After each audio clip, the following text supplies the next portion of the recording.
नमस्कार दोस्तों, inner engineering की सीरीज में आपका स्वागत है। अगर आपने इसके पहले के भाग 1 से 6 तक नहीं सुने हैं तो कृपया हमारे प्लेलिस्ट में जाकर जरूर सुनिए, क्योंकि हर अध्याय, हर हिस्सा आपको धीरे धीरे बाहरी जीवन से हटाकर भीतर की यात्रा पर ले जाता है।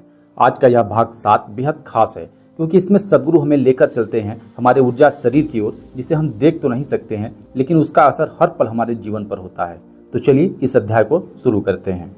दोस्तों, क्या आपने कभी महसूस किया है कि कोई इंसान पास आता है और आपको अच्छा या बुरा लगने लगता है बिना किसी कारण के?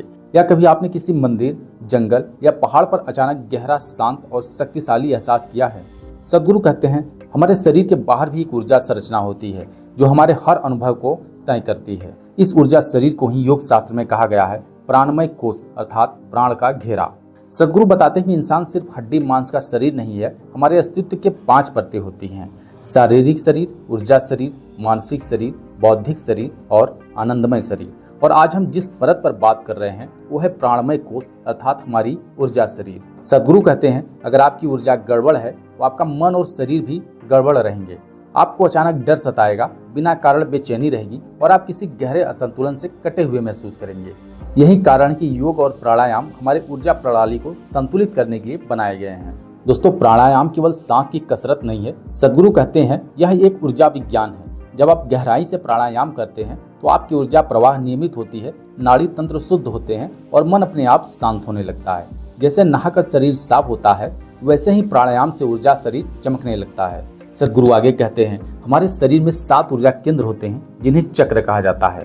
पहला है मूलाधार, दूसरा स्वाधिष्ठान, तीसरा है मणिपुर, चौथा अनाहत, 5वां है विशुद्ध, 6ठा है आज्ञा और 7वां चक्र है सहस्त्रसार। इन चक्रों के खुलने से व्यक्ति ज्यादा जागरूक हो जाता है, मानसिक, भावनात्मक और शारीरिक रोगों से मुक्त हो सकता है और आध्यात्मिक यात्रा में बहुत आगे बढ़ सकता है। दोस्तों, अब बात आती है ध्यान की। ध्यान का असली मकसद सिर्फ मन को शांत करना नहीं है, बल्कि ऊर्जा को केंद्रित करना है।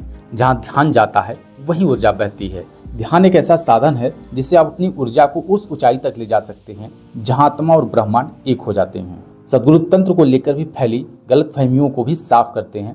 तंत्र कोई काला जादू नहीं है। तंत्र का मतलब है ऊर्जा के साथ विज्ञान की तरह काम करना। जैसे भौतिक विज्ञान से बिजली निकलती है, वैसे ही तंत्र से अंतः शक्ति जगती है। सही मार्गदर्शक और शुद्ध उद्देश्य के साथ तंत्र योग हमें ऊर्जा के सबसे शुद्ध रूप से जोड़ सकता है। सद्गुरु कहते हैं आपका आसन, आपका भोजन और आपका मूड, ये तीनों आपकी ऊर्जा को प्रभावित करते हैं। आप जो खाते हैं, जो सोचते हैं, जैसे बैठते और सोते हैं, हर चीज का आपकी ऊर्जा प्रणाली पर असर होता है। इसलिए जीवन को ठीक करना है तो सिर्फ आदतें नहीं, ऊर्जा को भी ठीक करना होगा। आपने देखा होगा कि कुछ लोग कम बोलते हैं लेकिन फिर भी उन्हें सब सुनते हैं। कुछ लोग कमरे में आते ही उसका पूरा माहौल बदल देते हैं। सद्गुरु इसे कहते हैं ऊर्जा का परिपक्व होना, अर्थात मैच्योर ऑरा। जब आपकी ऊर्जा साफ, स्थिर और ऊर्जावान होती है तो आप बिना बोले भी दुनिया पे असर डाल सकते हैं। अगर जीवन में स्थिरता नहीं है, मन बेचैन है, शरीर कमजोर है, निर्णय लेने में उलझन है, तो आपको खुद से पूछना होगा क्या मेरी ऊर्जा संतुलित है? इनर इंजीनियरिंग का यह अध्याय यही सिखाता है कि बाहरी जीवन से पहले भीतर की ऊर्जा को संतुलित करना ही सच्ची साधना है। तो दोस्तों, ये था इनर इंजीनियरिंग का भाग 7, जहाँ सद्गुरु हमें अपने ऊर्जा शरीर से मिलाने ले गए। हमने जाना कि हम सिर्फ शरीर और सोच नहीं है, हम ऊर्जा का एक जीवंत केंद्र हैं। और अगर हम अपनी ऊर्जा को सही दिशा दें तो पूरा जीवन एक मधुर संगीत बन सकता है। अगले और अंतिम भाग में हम जानेंगे कैसे सद्गुरु इस पूरी यात्रा को समेटते हैं और हमें देते हैं वो सूत्र जिससे जीवन सिर्फ चलने की नहीं, खिलने की प्रक्रिया बन जाता है। दोस्तों, अगर आपको ये ज्ञान आपके मन को छू गया हो तो कृपया वीडियो को लाइक करें, चैनल को सब्सक्राइब करो और ऐसे ही जीवन रूपांतरण की यात्रा में हमारे साथ जुड़े रहें। धन्यवाद।